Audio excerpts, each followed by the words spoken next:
pourquoi il y a autant de Corans différents, pourquoi on n'a pas un seul Coran, pourquoi c'est la confusion avec des mots différents, des sens différents. Parce que le Coran, l'arabe, vous avez ça, l'alphabet arabe, et en rouge, ce sont les points diacritiques, c'est-à-dire ce sont ceux qui donnent des lettres différentes, des mots différents. Donc là, vous avez le même alphabet arabe, mais sans les points diacritiques, sans les petits points, les petits traits, qui donnent des sens différents. Et là, on se retrouve avec des lettres, on pourrait dire comme des consonnes, qui peuvent avoir plein de sens différents. À la 33e minute de sa vidéo avec J. Smith, Bernie Power prend l'exemple de ce mot-là. Voilà. Là, vous avez un mot en rasme. On pourrait dire c'est qu'il n'y a que des consonnes. Et vous allez voir toutes les différences que cela donne quand on met les points diacritiques. Regardez, voilà ce que ça donne. Quand on met les petits points, donc vous voyez, vous avez à l'image, donc ça peut vouloir dire, ça c'est tous les sens que le même mot en rasme peut signifier suivant l'endroit où on met les points diacritiques.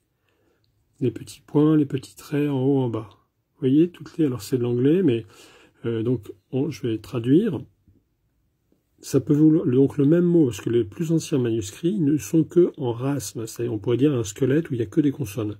Donc ça peut vouloir dire il se repent, mais ça peut vouloir dire aussi vous, tu te repens, ou nous repentons.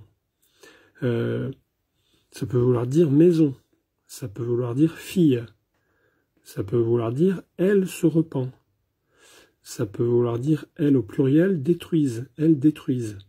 Vous voyez que tout ça sont des sens complètement différents, et ceux qui ont fabriqué le Coran l'ont fabriqué à partir de textes de prédication judéo-nazaréenne où il n'y avait que le rasme, il n'y avait que les consonnes. S'ils avaient appris par cœur le sens des versets, évidemment, ils n'auraient pas encore d'autres sens. On est toujours sur le même mot, il faut bien comprendre ce qui se passe. C'est pour ça qu'on a tous ces Corans différents, avec des sens différents, des mots différents. Le Coran était complètement changé, parce qu'ils ne connaissaient pas, c'est-à-dire ils ont tous inventé des sens différents.